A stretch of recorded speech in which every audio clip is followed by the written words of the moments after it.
Imagine being stranded in the icy wilderness for months. What lengths would you go to survive? Could you endure unimaginable cold and hunger with almost no supplies? And what if your survival depended not just on your strength, but on making unthinkable choices? In this episode, we delve into one of the most harrowing tales of survival against all odds, the Andes flight disaster of 1972, where a rugby team's chartered plane crashed, leaving them stranded in the mountains with little hope for rescue. Could this happen? Yes, it did. The fateful journey. On October 13, 1972, a Uruguayan Air Force plane carrying 45 passengers, including members of a young rugby team, their friends, and family, took off from Montevideo, destined for Chile, but they never reached their destination. As the plane traversed the rugged Andes mountains, it encountered severe weather.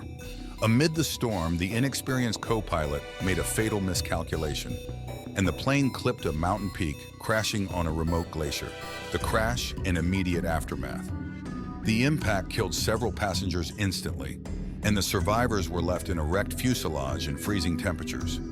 With limited food supplies and no suitable equipment, they faced extreme conditions in an uninhabitable environment. The struggle for survival. The survivors quickly organized, rationing the little food they had.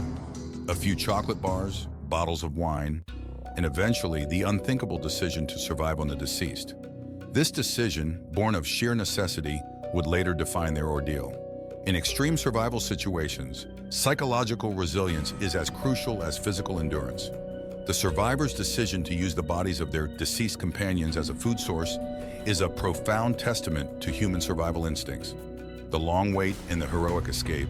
After several unsuccessful search attempts, the rescue teams called off the operation. Believing themselves forgotten, two of the strongest survivors embarked on a daring trek across the mountains to find help. After 10 days battling the unforgiving terrain and nearly giving up hope, they finally spotted a Chilean shepherd who alerted the authorities, leading to the miraculous rescue of the remaining 14 survivors after 72 days in the wilderness. Legacy and impact, the survivors returned home to a media frenzy and public scrutiny, particularly over their desperate decision to consume human flesh for survival. Over time, their story has been studied by psychologists, survival experts, and ethicists, providing valuable insights into human endurance and ethical boundaries in survival scenarios. The Andes flight disaster is more than a story of survival. It is a testament to the human spirit's capacity to endure and adapt in the face of overwhelming odds. It challenges us to ask ourselves, what would we do in their place?